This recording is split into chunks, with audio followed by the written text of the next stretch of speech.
ನಮಸ್ಕಾರ ವೀಕ್ಷಕರೇ, ಕನ್ನಡ ಜಿ ಚಾನಲ್ಗೆ ಸ್ವಾಗತ. ನಾನು ನಿಮ್ಮ ಗುರುಪ್ರಸಾದ್ ಆರೈಗೆ. ಎಕ್ಸಾಮ್ ಹತ್ತಿರ ಬರ್ತಾ ಇದೆ.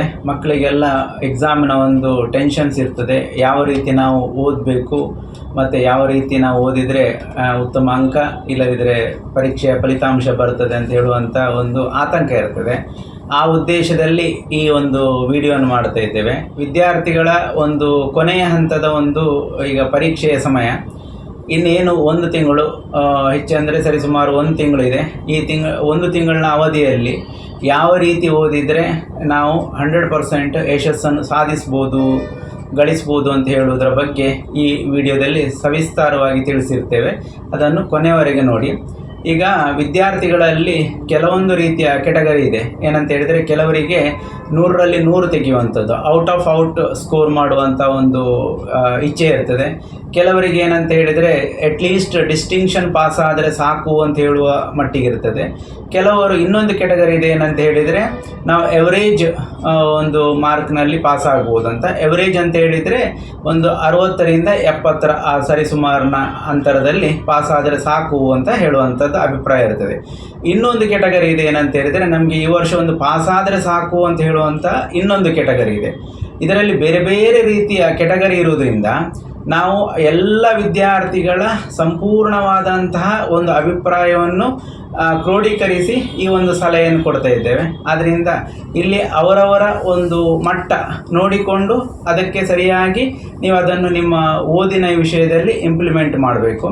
ಈಗ ಮುಖ್ಯವಾಗಿ ಏನಂತ ಹೇಳಿದರೆ, ಕೊನೆಯ ಹಂತದ ಪರೀಕ್ಷೆಯ ತಯಾರಿ ಅಂತ ಹೇಳುವಂಥದ್ದು ಯಾವ ರೀತಿ ಮಾಡಿಟ್ಟಿದ್ದರೆ ಅದು ಸಕ್ಸಸ್ ರೇಷಿಯೋಗೆ ಅತಿ ಸಮೀಪವಾಗ್ತದೆ ಅಂತ ಹೇಳುವಂಥದ್ದು.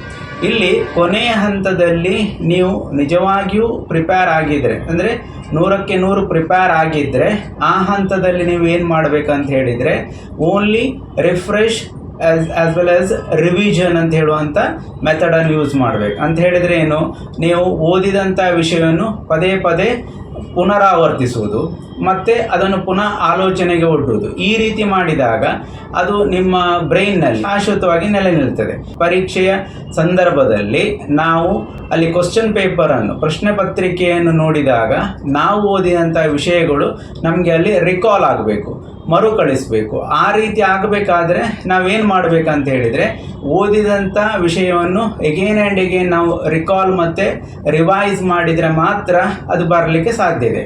ಇದು ಯಾರಿಗೆ ಅನ್ವಯ ಆಗ್ತದೆ ಅಂತ ಹೇಳಿದರೆ, ಮುಖ್ಯವಾಗಿ ಈ ಔಟ್ ಸ್ಕೋರ್ ಮಾಡುವವರು ಕೊನೆಯ ಹಂತದಲ್ಲಿ ಪುನಃ ಓದ್ತಾ ಹೋದಾಗ ಬ್ರೈನಿಗೆ ಟಯರ್ಡ್ ಆಗ್ತದೆ. ಅಂತ ಹೇಳಿದರೆ, ಒಂದು ವಿಷಯ ಅಗತ್ಯಕ್ಕಿಂತ ಜಾಸ್ತಿ ನಾವು ಪ್ರಿಪೇರ್ ಆದಾಗ ಅದರ ಫಲಿತಾಂಶ, ಅದರ ಎಫಿಷಿಯನ್ಸಿ ಅಂತ ಹೇಳುವಂಥದ್ದು ಡೌನ್ ಆಗ್ತದೆ. ಆವಾಗ ನಾವು ಜಸ್ಟ್ ಏನು ಮಾಡಬೇಕಂತ ಹೇಳಿದರೆ, ರಿಕಾಲ್ ಮತ್ತು ಬ್ರಷ್ ಅಪ್ ಮಾಡಿದರೆ ಮಾತ್ರ ಅದರ ಸಂಪೂರ್ಣ ನಾವೇನು ಮಾಡ್ಬೋದು, ಪ್ರಯೋಜನವನ್ನು ಪಡಿಬೋದು.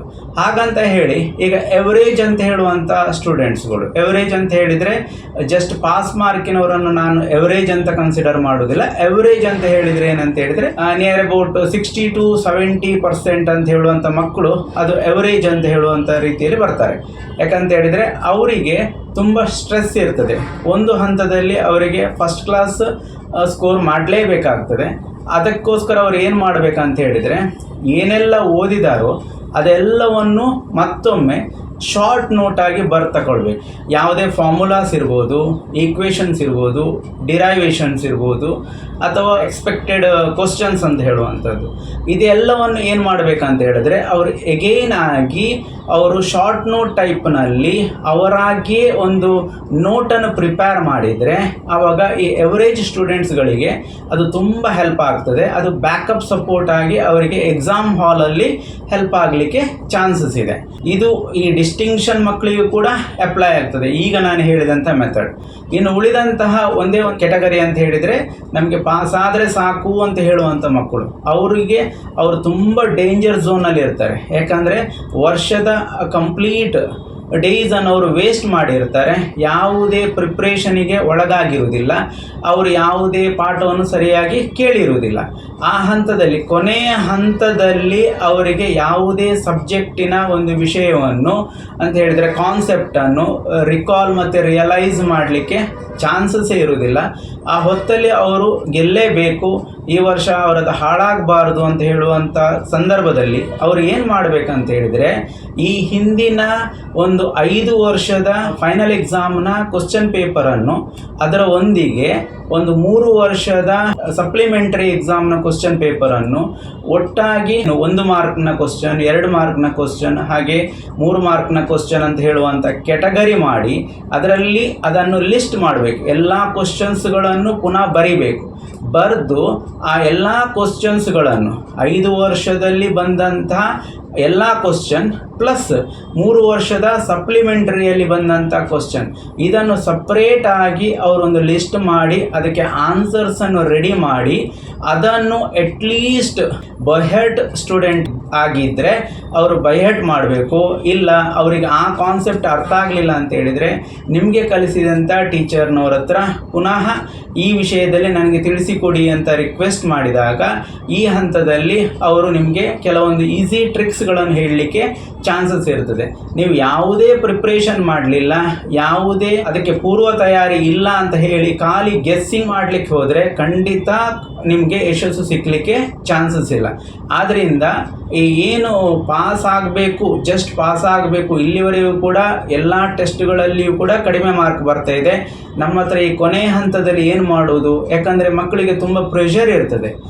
ಇಲ್ಲಿ ಪೇರೆಂಟ್ನವರ ಪ್ರೆಷರ್, ಶಾಲೆಯ ಪ್ರೆಷರ್, ಟೀಚರ್ಸ್ನವರ ಪ್ರೆಷರ್, ತುಂಬ ಪ್ರೆಷರ್ಸ್ ಇರ್ತದೆ. ಮತ್ತು ರೆಪ್ಯುಟೇಷನ್ ಪಾಯಿಂಟ್ ಆಫ್ ವ್ಯೂನಲ್ಲಿಯೂ ಕೂಡ ಸೊಸೈಟಿಯಲ್ಲಿ ನಮ್ಮ ಸ್ಟ್ಯಾಂಡರ್ಡ್ ಡೌನ್ ಆಗ್ತದೆ, ಸ್ಟೇಟಸ್ ಡೌನ್ ಆಗ್ತದೆ ಅಂತ ಹೇಳುವಂಥ ಟೆನ್ಷನ್ಸ್ ಕೂಡ ಇರ್ತದೆ. ಅದೆಲ್ಲದರಿಂದ ಪಾರಾಗಬೇಕಂತ ಹೇಳಿದರೆ ನಾನು ಇವತ್ತು ಏನು ಹೇಳಿದ್ದೇನೆ, ಯಾವ ರೀತಿಯ ಒಂದು ಫಾಲೋಅಪ್ ಮಾಡಬೇಕು ಅಂತ ಹೇಳಿದ್ದೇನೆ, ಅದನ್ನು ನಿಮಗೆ ಒಂದು ಸಲ ಈ ವಿಡಿಯೋ ಅರ್ಥ ಆಗದಿದ್ದರೆ 1-2 ಸಲ ಅದನ್ನು ನೋಡಿ, ವಿಡಿಯೋವನ್ನು ನೋಡಿ ರಿಯಲೈಸ್ ಮಾಡಿ ಅದೇ ಮೆಥಡಲ್ಲಿ ಹೋಗಿ ಖಂಡಿತ ನಿಮಗೆ 100ಕ್ಕೆ 100 ಯಶಸ್ಸು ಸಿಗ್ತದೆ ಅಂತ ಹೇಳ್ತಾ ಇವತ್ತಿನ ನನ್ನ ವಿಡಿಯೋವನ್ನು ಮುಗಿಸ್ತಾ ಇದ್ದೇನೆ. ನಮಸ್ಕಾರ.